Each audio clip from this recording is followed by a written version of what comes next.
మన దేశాన్ని మంచి పదంలో సోషలిస్టు పదంలోకి తీసుకెళ్లినటువంటి గొప్ప నాయకుడిని చనిపోయిన 60 సంవత్సరాలకు విమర్శించడం బాధాకరం, విడ్డూరం. మరి మోడీ గారి అవివేకాన్ని ఇక్కడ ప్రదర్శించడం జరిగింది. రెండో విషయం పరిశ్రమలు. కాంగ్రెస్ పార్టీ తీసుకొచ్చినటువంటి సరళీకృత విధానాల వల్ల, డాక్టర్ మన్మోహన్ సింగ్ గారి ఆర్థిక సరళీకృత విధానాల వల్ల మన నెల్లూరు జిల్లా చివరిలో ఉన్నటువంటి తడ దగ్గర దాదాపు 300 పరిశ్రమలు తీసుకురాగలిగాం.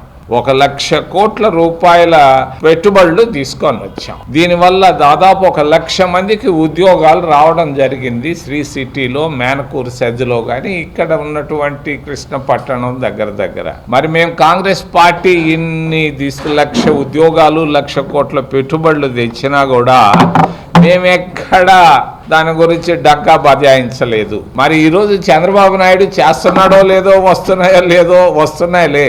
మరి ప్రతి దానికి ఒక కాగ్నిజెంట్ ఫ్యాక్టరీని తెచ్చాడు. తమిళనాడుకు కూడా కాగ్నిజెంట్ ఫ్యాక్టరీ వచ్చింది, మరి కోయంబత్తూరుకు కూడా వచ్చింది. ఈ విధంగా డంకా కొట్టుకోలేదు చంద్రబాబు నాయుడు కొట్టినట్టు. రాబోయేదానికి ఎందుకు 1,000 కోట్ల రూపాయలు ఖర్చులు పెడుతున్నాడు? ఇది పొరపాటు.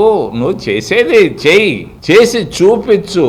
దాని కాగ్నిజెంట్ ఫ్యాక్టరీ వల్ల 1000 ఉద్యోగాలు వస్తాయో, 2,000 వస్తాయో లేదో పూర్తిగా ఇంకా వివరాలు రాలేదు. శ్రీ సిటీలో మేము 1,00,000 ఉద్యోగాలు తీసుకొచ్చాం, 1,00,000 కోట్ల రూపాయలు పెట్టుబడులు తెచ్చాం. మేము ఎప్పుడు నీలాగా జంబాలుగా చెప్పుకోలేదు. చంద్రబాబు నాయుడు కొంచెం ఇవన్నీ ప్రకటనలు ఇవన్నీ ఎక్కువగా మాట్లాడడం కంటే పని చేసి చూపిస్తే బాగుంటుంది. నీకు ఒక పని పెడుతున్నా నేను. పత్రికల ద్వారా నెల్లూరు జిల్లా నుంచి మైక్రోసాఫ్ట్ అని ఒకటి వస్తా ఉంది.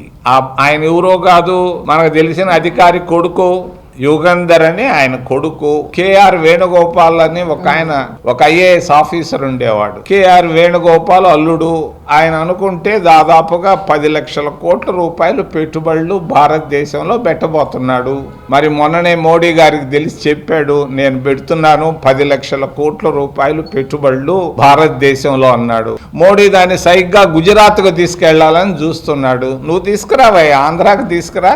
నేను కూడా చెప్తాను ఆయనకి. ఈ రోజే నేను కూడా మాట్లాడతాను సత్యనాథెళ్ళ గారితో. ఆయన ఎవరో కాదు, వాళ్ళ నాయన తిరుపతిలో చదువుకున్నాడు, ఆయన తిరుపతిలో కూడా వీధుల్లో నడిచినాడు. నేను మాట్లాడతాను ఈరోజు. నువ్వు కూడా ముఖ్యమంత్రిగా నువ్వు సత్యనాథెళ్ళతో మాట్లాడి ఆ మైక్రోసాఫ్ట్ నుంచి వచ్చేటువంటి పెట్టుబడులు ఆంధ్రప్రదేశ్ రాష్ట్రాన్ని తీసుకొస్తే మేమందరం ఆనందిస్తాం, ఆహ్వానిస్తామని తెలియజేస్తూ, ఇది చాలా ముఖ్యమైనది. చంద్రబాబు నాయుడికి పత్రికల ద్వారా తెలియజేస్తున్నా. నేను జాబ్ రాసే అలవాటు నాకు లేదు. మీ ద్వారా మైక్రోసాఫ్ట్ సత్యనాథులతో నేను కూడా మాట్లాడతాను. ఈ రోజే మాట్లాడతాను 12 గంటలకి. తప్పనిసరిగా ఆ మైక్రోసాఫ్ట్ నిధులు గుజరాత్ పోకుండా ఆంధ్రప్రదేశ్ కు తీసుకొని వస్తే చాలా బాగుంటుంది. ఎన్ఎల్ హాస్పిటల్స్ అత్యుత్తమ వైద్య సేవలు సామాన్యులకు అందుబాటులో. అపార అనుభవం గల వైద్య నిపుణులు doctor Nagendra Prasad Kulari, managing director, గుండె వ్యాధి వైద్య నిపుణులు గారి ఆధ్వర్యంలో cardiology, neurology, surgical gastroenterology, orthopaedic, ప్రసూతి మరియు గైనకాలజీ, పల్మనాలజీ, జనరల్ మెడిసిన్, మరెన్నో పలు విభాగాల వైద్య సేవలు.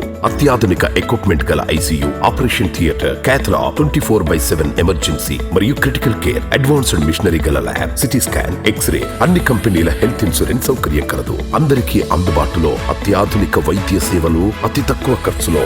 ఎన్ఎల్ హాస్పిటల్స్, పివిఆర్ కళ్యాణ మండపం ఎదురుగా, అన్నమయ్య సర్కిల్ దగ్గర, మాగుంట లేఅవుట్, నెల్లూరు.